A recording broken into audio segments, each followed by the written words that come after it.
오늘 소명과 연단 그리고 하나님 나라라는 제목의 말씀 나눕니다. 인생에 중요한 세 가지 질문이 있습니다. 나는 누구인가? 어떻게 살 것인가? 그리고 어떻게 죽을 것인가? 이 질문에 어떻게 답을 하느냐에 따라 우리 인생이 참 다르죠. 우리가 지금 사는 사회는 자본주의입니다. 이 사회는 나를 보고 소비자라고 부릅니다. 소비자는 평생을 광고를 보며 무엇을 입을까, 무엇을 마실까, 무엇을 먹을까 욕망을 가지고 사는 존재입니다. 쇼핑몰에 가서 광고에 나오던 그 물건 사는 것이 인생의 목적입니다.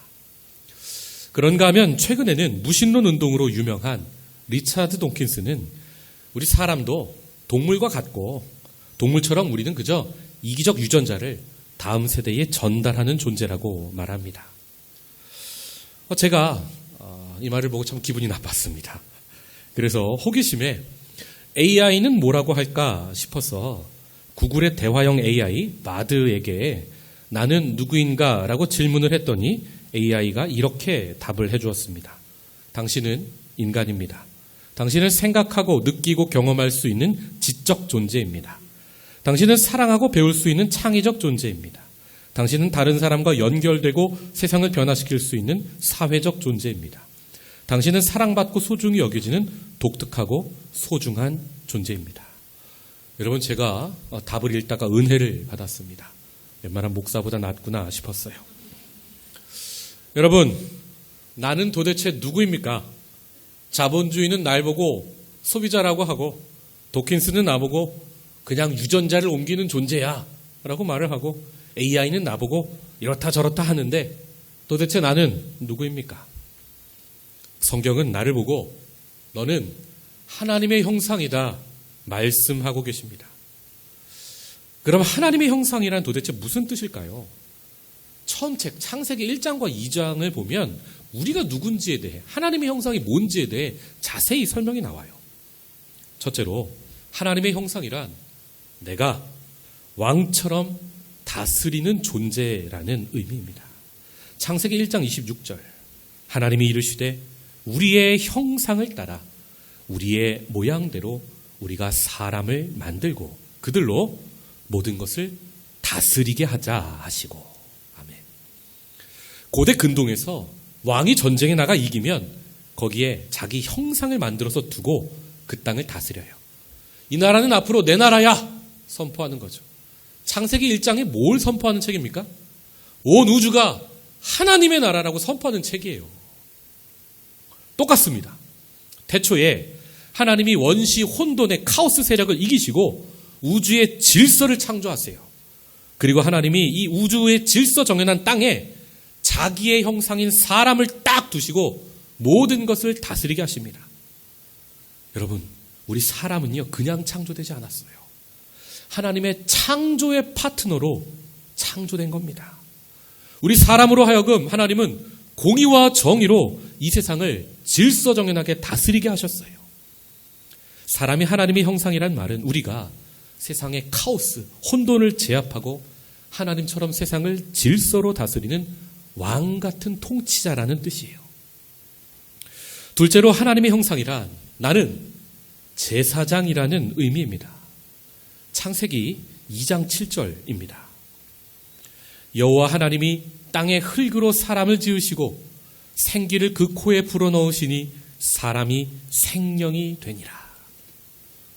고대 근동에서 우상을 조각하는 사람이 자기가 믿는 신의 형상으로 우상을 조각을 하고 다 완성을 하면 신전에 가지고 가서 마지막에 뭐라는 줄 아세요? 그 우상 조각에 후 하고 바람을 넣어요. 그러면 그 우상이 살아있는 신이 되어서 신전에서 활동을 한다고 보았습니다. 똑같아요. 하나님이 사람을 흙으로 빚어 자신의 형상으로 만드시고 에덴 동산에 가져다가 코에 생기를 후 불어넣으셨다는 말씀은 우리 사람이 에덴이라는 처음 성전을 관리하고 거기서 하나님을 예배하는 제사장이라는 뜻입니다. 우리 첫사람은 창조 세계의 아름다운 찬양을 모아 에덴 성전으로 가지고 가서 하나님께 올려드리며 예배하는 제사장이었습니다. 여러분, 이것이 사람이 나는 누구냐 하는 질문에 대한 하나님의 응답입니다. 성도 여러분, 하나님은 나를 너는 나의 형상이다 말씀하고 계세요. 그 형상이란 창세기 1장대로 하나님의 다스림을, 왕의 다스림을 잘 받고 나도 하나님처럼 땅에 공의와 정의를 펼쳐가는 존재라는 뜻이에요. 또 하나님의 형상이란 창세기 2장처럼 온 우주의 찬양을 모아서 하나님께 가져가 하나님을 예배하는 제사장이라는 의미입니다. 왕이요 제사장, 이것이 사람의 본래 소명입니다. 여러분, 얼마나 영광스러운 소명입니까? 그런데 사람이 여기에 만족하지 못하고 그만 교만해져서 반란을 일으켜요. 왕의 형상에 머물지 않고 자신이 직접 하나님 같은 완전히 높아버리는 왕이 되려 했고, 또 하나님을 예배하는 것에 머물지 않고 자신의 욕망을 하나님의 자리에 대치시켜 자기 욕망을 예배받을 위치에 올려놓습니다. 그래서 처음 성전이었던 에덴에서 제사장이 쫓겨나고요, 처음 하나님 나라 에덴에서 왕 같은 존재였던 아담이 쫓겨났던 거예요. 이것이 창세기 3장 선악과 사건이 말하고 있는 본질입니다. 우리 사람이 영광스러운 첫 소명을 다 잃어버리고 가시와 엉겅퀴가 나는 혼돈의 세상으로 쫓겨가 눈물과 땀을 흘리며 의미 없이 노예처럼 일을 하고 결국 그 끝에 먼지로 돌아가는 존재가 되어버립니다. 성도 여러분, 그런데 하나님이 가만히 계시지 않아요. 하나님이 계속해서 사람에게 다가오셔서 이 소명을 주세요. 여러분, 후에 하나님이 이스라엘을 출애굽시킨 이후에 그 이스라엘을 무엇라 부르십니까? 출애굽기 19장 6절. 너희가 내게 대하여 제사장 나라가 되며. 여기서 나라라는 말이요, 다스린다는 의미가 있어요. 제사장 나라라는 말은 우리가 이스라엘이 제사장이고 왕이라는 뜻이에요. 무슨 말입니까? 하나님이 처음 사람 아담이 실패했던 왕과 제사장의 소명을 다시 한번 이스라엘을 불러서 그들에게 주셨던 것입니다. 여러분, 여기서 우리가 중요한 걸 하나 깨달아요. 출애굽이 구원 사건이거든요. 그러니까 타락이 뭐예요? 사람이 하나님 주신 영광스러운 소명을 잃어버리고 노예처럼 허무하게 사는 것, 그것이 타락이고, 반대로 구원이란 뭡니까? 사람이 왕과 제사장의 소명을 회복하는 것이 구원입니다. 세상에서 죄의 노예로 살던 사람이 유월절 어린 양의 피로 어둠의 나라를 탈출하여 홍해를 건너 하나님 나라에 들어와서 왕과 제사장이 되는 것, 이것이 구원입니다. 그러니까 한마디로 구원이란 소명의 회복입니다. 재밌는 사실이 죄라는 말이 하마르티아인데 뜻이 관역에서 벗어났다예요. 절대 벗어날 수 없는 명사수가 관역을 정중앙으로 겨냥하여 쐈는데 활이 자기 의지로 관역에서 벗어났어요. 사람이 소명에서 관역에서 벗어난 것이 죄이고 다시 영광스러운 첫 소명을 회복하는 것이 구원입니다. 여러분, 우리 사람의 소명 이야기는요, 구약의 역사서를 관통하고 있어요. 구약을 읽어보신 분들은 아실 텐데 재미있는 게 역사서가 두 개예요. 하나는 사무엘상하, 열왕기상하인데 이건 왕 중심으로 쓰였죠. 무슨 의미예요? 우리 이스라엘이 왕의 소명을 이어가고 있었던 이야기이고, 또 반대로 역대기상하 역사서가 있죠. 이건 제사장 중심으로 쓰이고 성전 중심으로 쓰였습니다. 무슨 뜻입니까? 이스라엘이 제사장의 소명을 이어가는 이야기라고요. 구약 전체는 하나님께 이스라엘이 제사장 나라로 부름받아서 어떻게 왕으로 살아갔는지, 어떻게 제사장으로 살아갔는지를 기록하고 있는 책입니다. 그런데 아담이 실패했던 것처럼 구약을 보시면 이스라엘도 소명에 실패해요. 나라가 그래서 망합니다. 아담이 처음 온 인류, 우리의 대표였고 이스라엘이 그 다음 온 인류의 대표였는데 모두 실패해요. 이제 마지막으로 예수님이 그들을 대신하여 왕과 제사장의 소명을 이어받아 죽기까지 사명 감당하십니다. 그래서 예수를 따르는 사람은요, 예수 안에서 소명을 회복하게 되는 거예요. 이 사람의 소명 이야기는 성경 마지막 책 계시록까지 계속해서 이어집니다. 계시록 5장 9절은 예수님의 구원 사역을 구원받은 사람들이 노래하는 내용인데 가사가 이래요. 그들이 새 노래를 불러 이르되 두루마리를 가지시고 그 인봉을 떼기에 합당하시도다. 일찍이 죽임을 당하사 각 족속과 방언과 백성과 나라 가운데에서 사람들을 피로 사서 하나님께 드리시고 그들로 우리 하나님 앞에서 그들을 나라와 제사장을 삼으셨으니 그들이 땅에서 왕 노릇하리로다 하더라. 아멘. 예수님은요, 십자가에서 피 흘리셔서 그 값으로 사람들을 사셔서 그들을 하나님 앞에 세우셨어요. 그리고 그 사람들을 왕과 제사장의 소명을 회복시켜 주셨다는 거예요. 하나님의 나라가 정말로 이 하늘에서 땅에 완전히 임하면 그때 우리가 공의와 정의로 땅을 다스리는 왕 노릇, 왕의 소명을 감당하게 된다는 말씀입니다. 여러분, 계시록을 보면 또 CCM 가수 크리스 탐린의 노래 How Great is Our God 찬양의 가사를 보면 예수님을 뭐라고 표현합니까? 사자와 어린 양 찬양을 하죠. 예수님을 Lion and the Lamb이라고 불러요. 사자는 왕을 의미하는 동물이고 양은 예배드리는 제물을 대표하는 동물이죠. 즉 예수님은 왕 중에 왕이시고 제사장 중에 제사장, 대제사장이라는 말씀이에요. 그 예수님을 따르는 우리는 그 밑에 왕이요 제사장이고요. 그래서 예수님의 수제자였던 베드로가 우리 그리스도인의 구원을 이렇게 말하죠. 베드로전서 2장 9절. 너희는 택하신 족속이요 왕이요 제사장이라. 여러분, 성경이 무엇을 말씀하고 있는지 아시겠습니까? 구원이 도대체 뭔지 아시겠습니까? 성경은 처음부터 마지막까지 하나님의 나라와 그 나라의 백성, 우리의 소명에 관해 말씀하는 책입니다. 구원이란 하나님 주신 소명을 잃어버리고 죄의 노예로 살던 사람이 다시 은혜를 얻어 소명을 회복하는 것을 말합니다. 이 소명을 회복한 자들이 하나님 나라가 임할 때 부활하여 영원한 생명을 얻게 됩니다. 여러분 한번 생각해 보신 적 있으세요? 왜 우리가 굳이 영원히 살아야 됩니까? 그냥 죽고 끝나면 안 됩니까? 그만큼 우리가 받은 소명이 중요하다고요. 영원히 살면서 그 소명을 이루어야 할 만큼. 공의와 정의로 이 땅을 아름답게 가꾸는 소명. 하나님을 잘 예배하고 섬기는 소명 말입니다. 그럼 그 큰 소명을 받은 사람들은 얼마나 그 삶이 아름다워야 할까요?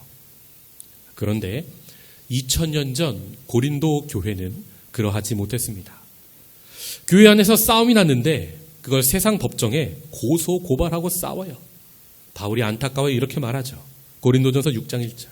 너희 중에 누가 다른 이와 더불어 다툼이 있는데 구태여 불의한 자들 앞에서 고발하고 성도 앞에서 하지 아니하느냐. 성도가 세상을 재판할 것을 너희가 알지 못하느냐.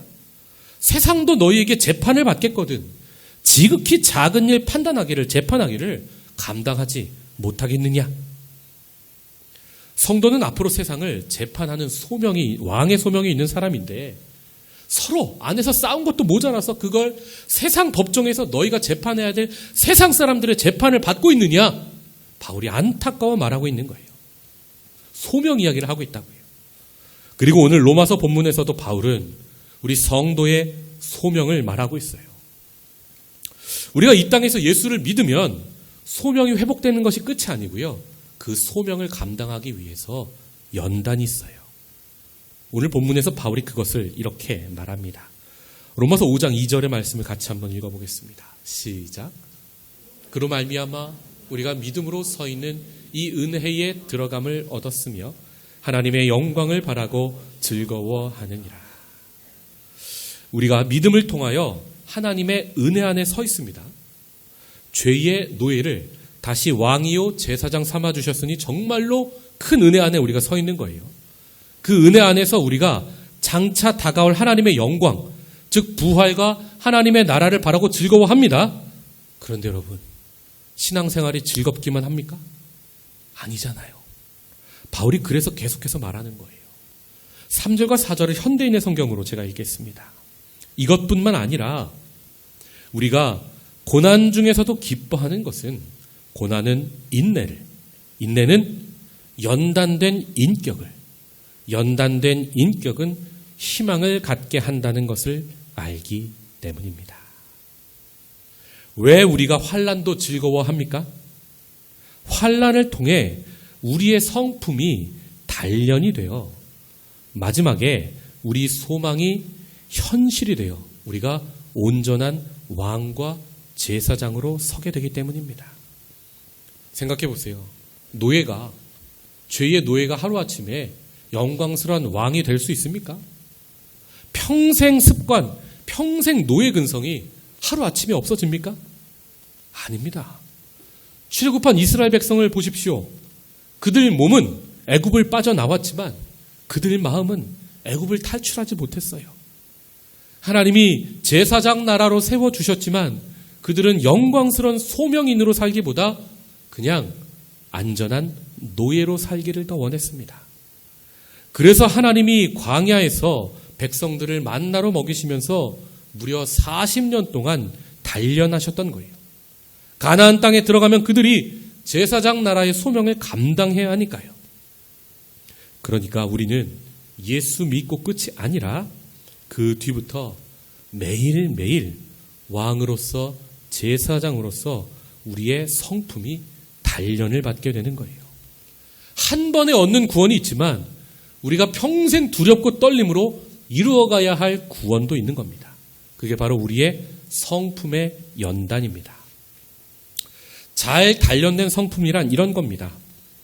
2009년 1월 15일 뉴욕에 라과디아 공항을 이륙한 비행기가 이륙한 지 2분 만에 새 떼에 부딪혀서 엔진 2개가 모두 멈췄습니다. 이 비행기에 무려 155명이 타고 있었는데 비행기 기장 설리가 뉴욕 대도시 빌딩을 피하고 과감하게 허드슨강 한 복판에 착륙을 시켜요. 착륙 후에도 승객이 다 빠져나갔는지 비행기 맨 앞에서부터 맨 뒤까지 다 확인을 하고 자기는 마지막에 탈출합니다. 다른 승객들과 구명보트에 탄 후에는 엄청 추운 1월에 자기 겉옷을 벗어서 떨고 있는 다른 승객에게 입혀줍니다. 여러분, 놀랍게도요, 큰 사고, 엔진이 모두 멈춰서 비행기가 강에 추락을 했는데 한 명도 죽지 않고 155명 전원이 생존했습니다. 어떻게요? 이 설리라는 사람이 파일럿으로서 잘 단련된 캐릭터, 성품을 가지고 있었기 때문입니다. 우리가 이렇게 왕의 단련된 성품으로 각자의 삶에서 혼돈과 공허, 사건과 사고로부터 우리에게 맡겨주신 생명들을 안전하게 지킬 수 있어야 하는 거예요. 또 잘 단련된 제사장의 성품이란 이런 겁니다. 1924년 올림픽이 파리에서 열립니다. 100m 달리기 영국 대표가 에릭 리델이란 사람이 뽑혔어요. 그런데 예선 날짜가 주일 오후 3시에서 5시랍니다. 이분이 주일은 일을 안 하고 예배만 드린다는 엄격한 청교도 신앙인이어서 나는 주일에는 안 뛰겠습니다 하고 경기를 포기합니다. 주변 사람이 아무리 설득해도 소용이 없어요. 영국 언론에서는 그를 미친 사람으로 내뭅니다. 편협하고 옹졸한 신앙인, 조국의 명예를 저버린 위선자. 뉴스마다 그를 연일 욕했어요. 그러나 그는 주일에 평소처럼 교회에 가서 예배를 드립니다. 그리고 100m 결승에서 자기 라이벌이었던 해롤드 에이브라함이라는 남자가 금메달을 따요. 그런데 그의 기록이 평소 에릭 리델의 기록보다 못한 기록이었어요. 보통 사람 같으면 내가 나갈 걸 하고 아쉬워하지 않겠습니까? 그러나 에릭 리델은 100m는 신경을 안 씁니다. 눈을 돌려 400m 경기에 출전을 해요. 예선부터 결승까지 주일이 한 번도 안 낀 것을 400m 경기에 주일이 한 번도 안 낀 것을 확인하고 내가 나가겠다 결정합니다. 사람들은 그가 400m 경기에 나간다고 하자 기대도 하지 않았습니다. 왜냐하면 에릭 리델보다 기록이 빠른 미국 선수가 있었기 때문입니다. 그런 결과가 어떻게 됐을까요? 그가 400m 결승에서 47초 6이라는 세계 신기록으로 우승을 했습니다. 그가 달리는 모습을 보면 고린 지점 앞에서 에릭 리델의 고개가 뒤로 활짝 젖혀지면서 불가사의한 능력을 발휘를 합니다. 하나님의 영광을 위하여 자기 영광을 포기한 에릭 리델에게 하나님이 역사하신 거예요. 경기 후 인터뷰를 하는데 그가 이렇게 말해요. 100m는 400m를 달리는데 100m는 내 힘으로 뛰었고 나머지 300m는 하나님이 띄워주셨습니다. 올림픽이 끝난 후 예수님이 그에게 말씀하십니다. 네가 받은 금메달보다 더 위대한 메달이 있다. 더 위대한 영광이 있다. 너는 앞으로 복음의 영광을 위하여 살아라. 이 사람이 예수님의 음성을 듣고 중국으로 선교를 갑니다. 친구들이 미쳤다고 욕을 했어요. 올림픽 금메달 리스트면요, 화려하고 안정된 삶이 기다리고 있었어요. 그의 출세가 떵떵거리며 살 수 있는 출세가 보장되어 있었습니다. 그런데 그 안정된 삶을 다 포기하고 중국으로 선교하러 떠나는 에릭 리델을 사람들이 아무도 이해하지 못해요. 더군다나 그때는 당시는 일본이 중국을 침략했을 때예요. 그가 중국인들에게 복음을 전하고 중국 사람들을 도우니까 일본 사람들이 그를 스파이로 몰아서 감옥에 가둬요. 이 사람이 감옥에서도 복음을 전해서 감옥에서 신앙 공동체가 생깁니다. 교회가 세워져요. 그렇게 중국 사람들이 많이 예수를 믿게 됩니다. 그런데 안타깝게도 에릭 리델은 일본이 망하기 전 42살의 젊은 나이로 세상을 떠납니다. 그에게 복음을 듣고 예수를 영접한 사람들이 그를 무덤에 묻고 난 이후 무덤의 비문을 이렇게 새겼대요. 하나님의 영웅 에릭 리델 여기에 잠들다. 어떤 사람이 그를 추모하며 만든 포스터가 제가 봤는데 그 문구가 심금을 울립니다. Not for crowds, not for country, not for fame, not for glory. He ran for God. 여러분은 지금 무엇을 위해 그리도 바삐 달리고 계십니까? 성도 여러분, 이것이 잘 단련된 정금과 같은 제사장의 성품입니다. 나의 단련된 모습을 통해 더 많은 사람이 하나님께 영광을 돌리고 그분을 예배하게 되는 것. 주일에는 나는 하나님만 예배합니다. 물론 다른 생각을 가지신 분도 많으시죠. 이 사람을 이야기하는 거예요. 하나님을 예배하는 일을 다른 모든 일보다 가장 우선하는 것. 이것이 제사장으로서 우리가 받은 소명이라고요. 하나님은 잘 단련된 왕과 제사장을 통해 하나님의 나라가 이 땅에 임하게 하시는 겁니다. 아이고 목사님, 무슨 말씀을 그렇게 대단한 말씀들을 하십니까? 저는 용기가 없어서 비행기 엔진 멈추면 아무것도 떨려서 못해요. 저는 주일 끼면 그냥 일하고 100m 달리지 400m 못 나가요. 저는 비겁해서 우승하고 금메달 따면 그 영광 내가 누리지 선교하러 가라고 말씀하시면 절대 선교하러 못 가요. 생각하시는 분 있습니까? 괜찮습니다. 모두가 시작이 다 그렇습니다.